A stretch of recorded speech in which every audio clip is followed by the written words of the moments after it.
Assalamualaikum warahmatullahi taala wabarakatuh. Bismillahirrahmanirrahim. Kitabun anzalnahu ilayka litukhrijan nasa minal dhulumati ilan nur. Minal dhulumati ilan nur bi'izni rabbihim ila siratil azizil hamid. ബഹുമാനാദരവ് നിറഞ്ഞ വിദ്യാർത്ഥികളെ, പ്രിയം നിറഞ്ഞ ഉസ്താദുമാരെ, സ്നേഹം നിറഞ്ഞ വിദ്യാർത്ഥി സുഹൃത്തുക്കളെ, സുന്ദരമായ നബിദിന വേദിയിൽ ഖുർആൻ മനുഷ്യകുലത്തിന്റെ വഴികാട്ടി എന്ന വിഷയത്തിൽ അല്പം സംസാരിക്കാനാണ് ഞാൻ ആഗ്രഹിക്കുന്നത്. തൗഫീഖ് നൽകിയ നാഥന് സർവസ്തുതിയും അൽഹംദുലില്ലാഹി മിനൽ മുതഫല്ലിൽ. ബഹുമാന്യരെ, പരിശുദ്ധ ഖുർആനിന്റെ അത്ഭുതങ്ങളെ കുറിച്ച് പറഞ്ഞു തുടങ്ങുമ്പോൾ 14 നൂറ്റാണ്ട് മുമ്പ് പ്രവാചകരും ഒരു കാട്ടാള സമൂഹവും ചേർന്ന് ലോകത്തിന് പഠിപ്പിച്ച നീണ്ട കഥകൾ പറയാതിരിക്കാനാവില്ല.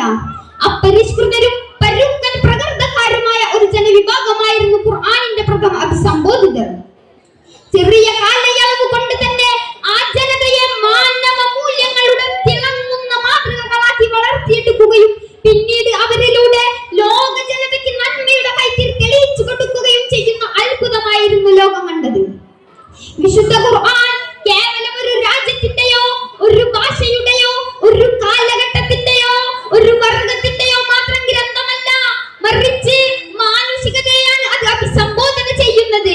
കാലദേശ വർഗ ഭാഷാ വിവേചനങ്ങൾക്ക് അതീതമായ മാനുഷികതയെ യാ അയ്യുഹന്നാസ് എന്ന അഭിസംബോധനയിലൂടെ ഖുർആൻ അടിവരയിടുന്നുണ്ട്.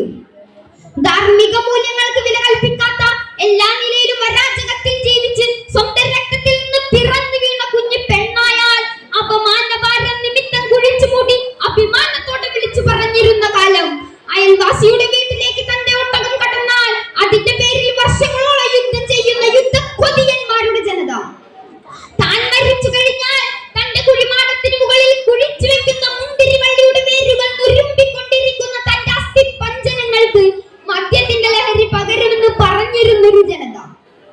സാമൂഹികമായും രാഷ്ട്രീയമായും സാമ്പത്തികമായും ലാവലേശം നന്മകളില്ലാതിരുന്ന ജനത. ജീവിതത്തിൽ അടിപിടിയും പെണ്ണുപിടിയും കള്ളുകുടിയും മാത്രം ലക്ഷ്യമാക്കുകയും അതിനുവേണ്ടി എന്ത് അനീതിയും എന്ത് അസഭ്യവും എന്ത് അക്രമം വിളിച്ചു പറയാൻ തൃപ്തരായ ഒരു ജനതയെ കൃത്യകാലം കൊണ്ട് ഖുർആൻ നക്ഷത്രത്തുല്യരാക്കി സംസ്കരിച്ചു ചരിച്ച് ഏറ്റവും ഉദാത്തമായ മാതൃകാ പുരുഷരാക്കി മാറ്റി. ബഹുദൈവത്വ സച്ചന്നമായ അനാചാരങ്ങളെ കീഴടക്കിയ കാലഘട്ടത്തിൽ ഓരോ നാട്ടിലും വീട്ടിലും കുടുംബങ്ങളിലും എണ്ണമറ്റ വിഗ്രഹങ്ങൾ ഉണ്ടായിരുന്ന സമയം എണ്ണമറ്റ വിഗ്രഹങ്ങളെ ചുറ്റിപ്പറ്റിയുള്ള അനാചാരങ്ങളെ നിഷ്കാസനം ചെയ്യുന്നതിന് വിശുദ്ധ ഖുർആൻ സ്വീകരിച്ചത് ഏറ്റവും ഉദാത്തമായ മാതൃകയായിരുന്നു. ഖുൽ ഹുവല്ലാഹു അഹദ് അല്ലാഹു സമദ് ലം യലിദ് വലം യൂലദ് വലം യകുൽ ലഹു കുഫുവൻ അഹദ് എന്ന വിശ്വപ്രഖ്യാപനം നടത്തി നിരീശ്വരവാദത്തിന്റെയും യുക്തവാദത്തിന്റെയും മുഖത്തടിക്കാൻ ഇന്നും ഖുർആനിന് സാധിക്കുന്നുണ്ട്.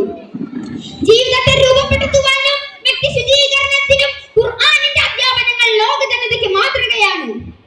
പ്രവാചകന്റെ സ്വഭാവത്തെ പറ്റി മഹദി ആയിഷ ബീവി റളിയല്ലാഹു അൻഹ പറയുന്നുണ്ടല്ലോ, കാന ഖുലുഖുഹു അൽ ഖുർആൻ എന്ന് തന്നെയാണ്.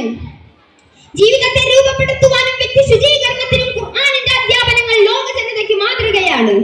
വിശുദ്ധ ഖുർആൻ പറയുന്നുണ്ടല്ലോ, ഫഇമ്മാ യഅതിയന്നകും മിന്നീ ഹുദൻ ഫമൻ തബിഅ ഹുദായ വലാ ഖൗഫുൻ അലൈഹിം വലാ ഹും യഹ്സനൂൻ. അവരെ സത്യപ്രകൃതിയിലേക്ക് തിരിച്ചു കൊണ്ടുവരാനാണ് ഖുർആൻ ശ്രമിച്ചുകൊണ്ടിരിക്കുന്നതും. അതുകൊണ്ട് ഖുർആൻ അതായിരിക്കണം നമ്മുടെ മാനിഫെസ്റ്റോ. അതിന്റെ വാഹകരാകണം നമ്മൾ. അത് പകർന്നു നൽകണം. അതിന് നാഥൻ തൗഫീഖ് നൽകുമാറാകട്ടെ. ആമീൻ. വആഖിറു ദഅ്വാനാ അൽഹംദുലില്ലാഹി റബ്ബിൽ ആലമീൻ. അസ്സലാമു അലൈക്കും.